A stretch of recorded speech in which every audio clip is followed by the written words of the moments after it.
여러분들 정말 시간과 세월이 빠르다는 것을 새삼 느끼지 않습니까? 한 해가 가고 새해가 밝았는데 이제 벌써 5일이 지났습니다. 시작이 반이라 그렇게 얘기를 해서 억울하게 지난 한 해는 나이를 먹은 것 같고요. 또 올 한 해는 정말 이 코로나19가 극복이 되어서 좋은 새날이 오고요. 우리가 마음껏 대화하고 또 대면하며 강의를 듣고 강의를 하는 이와 같은 일들과 무엇보다 함께 모여서 찬양하고 예배하는 이와 같은 날들이 속히 오게 되었으면 정말 좋겠습니다. 자, 그런 날들이 빠른 시일 내에 오게 되리라 우리가 기도하면서요. 또 새로운 강의를 한번 시작해 보도록 하겠습니다. 우리는 지금 한국 기독교사, 기독교의 역사, 그 가운데서도 교회의 역사들을 우리가 보고 있습니다마는 지금까지는 기독교사와 교회사가 거의 같은 라인에서 같은 역사의 선상에서 진행되어 가고 있다라고도 할 수 있습니다. 왜냐하면 기독교사와 교회사를 따로 특별히 구분할 만한 아직까지 그와 같은 어떤 큰 변화나 발전 단계가 아니기 때문에 그렇습니다.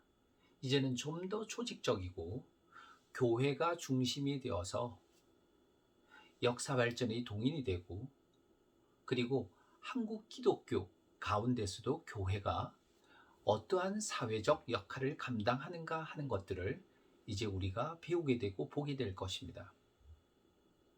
지금은 참으로 어려운 시기에 와 있죠. 강의의 시점이 3.1운동이 끝났습니다. 1920년대로 들어가요. 1920년대라고 하는 것은요, 전 세계적으로 사회주의가 열풍을 일으켰을 때였습니다. 그래서 많은 지식인들이 사회주의에 빠지게 되고요. 그것이 사회주의에 대한 관심이 하나의 지식인들의 마치 전유물이고 그리고 그 당시의 컨셉인 것처럼 그렇게 관심을 가지지 않으면 지식인 취급을 받지 않을 정도로 많은 사람들이 관심을 기울였습니다. 특히 제1유학생들 사이에서는 이 사회주의에 대한 관심이 아주 지대했던 것이죠. 이와 같은 시대 분위기 속에서 민중들, 특히 그 가운데서도 노동자와 농민들이 자기 이해를 위해서 힘을 모으거나 의식을 깨워가는 그와 같은 과정에도 있었습니다. 참 많은 변화를 주었죠. 그리고 엄청난 사건이었습니다. 3.1운동. 이 운동 이후에 기독교 신앙의 형태도 크게 두 가지로 변모한다라는 말씀을 드렸지 않습니까? 그 하나는 말세론적, 즉 종말론적 어떤 신비주의에 대한 신앙이 많은 관심을 가지게 되었다는 것. 또 하나는 계몽주의적인 신앙의 형태로 우리 기독교인들이 먼저 각성하고 교육받고 그리고 지적인 충족감을 가져서 세계와 시대의 흐름을 이해하고 국민적 힘과 역량을 키워야 한다라고 하는 그런 신앙의 형태를 말하고 있습니다. 전자가 대체로 일반 서민 민중들에 의해서 호응을 많이 받았다면 후자의 신앙과는 지식인들 사이에서 지도자들 사이에서 대체적으로 이와 같은 분위기들이 많이 흡수되었습니다. 그와 같은 가운데 사회개조, 민족개조론 같은 이와 같은 이야기들도 나오고 우리 한국인이 어떻게 변화되어야 하는가라고 하는 데 대한 연구들이 심도 있게 전개되기도 했습니다.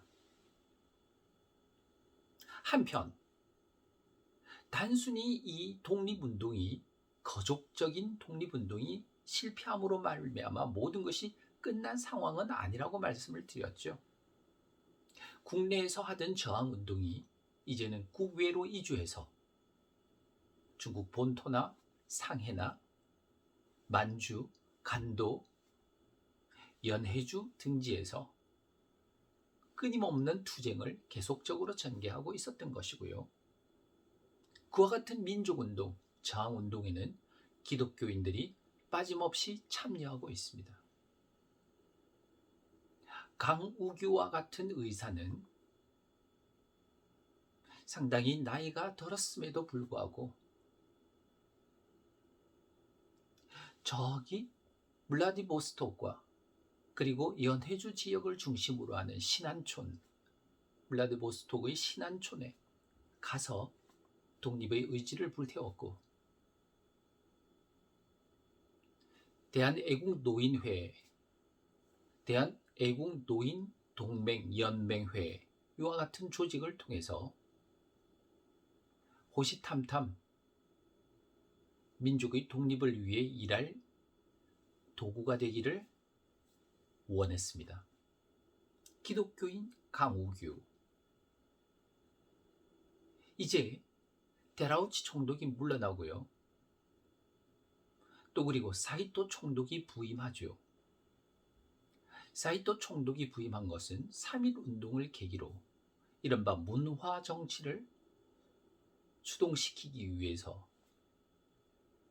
사이토 총독이 부임할 때 폭탄을 준비해서 1919년 9월 마차를 향해 폭탄을 던졌습니다. 물론 총독을 죽이지는 못했고요. 주변에 있는 많은 측근들과 경호 군인들 30여 명에게 사상 입힌 사건이 있었습니다. 바로 그 강우규 의사도 기독교인이었죠.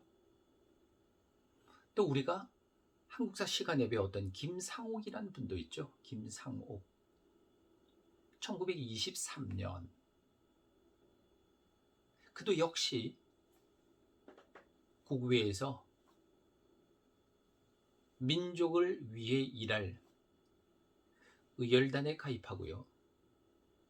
그리고 그 상해에서부터 의열단원들로부터 권총과 폭탄을 공급받고 소지해서 국내로 들어와 종로 경찰서에 폭탄을 투척했습니다. 매제의 집에, 친구의 집에 잠입해서 숨어있다. 보위망이 좁혀오자 그는 결국 자결했습니다. 이들이 다 기독교인들이에요. 또한 상해에서 국내의 한성정부나 연해주의 대한국민의회나 상해에 있던 임시정부가 하나로 통합이 되어 일치 단결된 총화된 힘으로 독립전쟁을 추진하기 위해서 임시정부를 만들 때 그 임시정부를 조직한 다수의 지도자들이 기독교인이었다는 사실은 우린 이미 잘 알고 있습니다. 상동교회를 담임했던 전덕기 목사님, 그리고 상동학원, 거기에서 함께 일했던 많은 다수의 지도자들이 상해 임시정부로 옮겨져서 그곳에서도 투쟁의 대열에 함께하고 그리고 대한민국의 독립을 위해서 일했던 분들이죠. 이미 그 이름들을 다 열거하지 않더라도 우리는 너무나 그 지도자의 면면들을 기억하고 잘 알고 있습니다. 자, 이와 같은 한국 교회는 이제 새로운 방향을 모색하지 않으면 안 되게 되었죠. 사이토 총독은 문화정치라는 미명하에 일시적으로 기독교계 학교와 교회와 선교사에 대해서 관용적인 정책을 폈습니다. 교회와 선교사들에 대해서 너무 적대적으로 대하지 말아라. 기독교계 학교에서 시행하고 있는 성경 교육에 대해서도 너무 간섭하지 말아라. 그리고 교회와 선교사들이 공의회를 만들고 활동하는 사회단체나 특히 형부소에서 교화, 교정의 선교를 활용하는 이와 같은 문제들에도 어느 정도 협조하라라고 하는 지침을 하달하기도 합니다. 많은 사람들이 문화 정치는 마치 문화의 꽃을 피운 것처럼 그렇게 생각할 수도 있어요. 그와 같은 정책이 시행되기도 했습니다.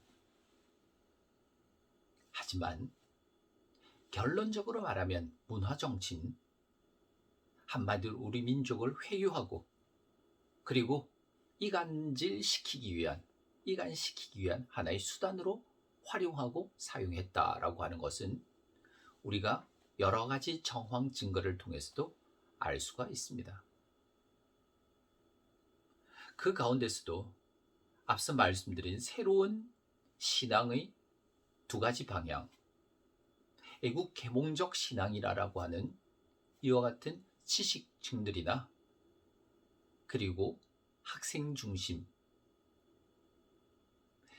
지도자들은 농촌운동 그리고 문맹 퇴치, 한글 보급 이런 운동들을 언론사들과 함께 힘을 모아서 전개하고 지역에 있는 교회나 기독교계 단체들을 활용해서 전국적으로 시행하는 이와 같은 움직임을 전개하기도 했습니다. 대표적인 일들 꼽아볼까요?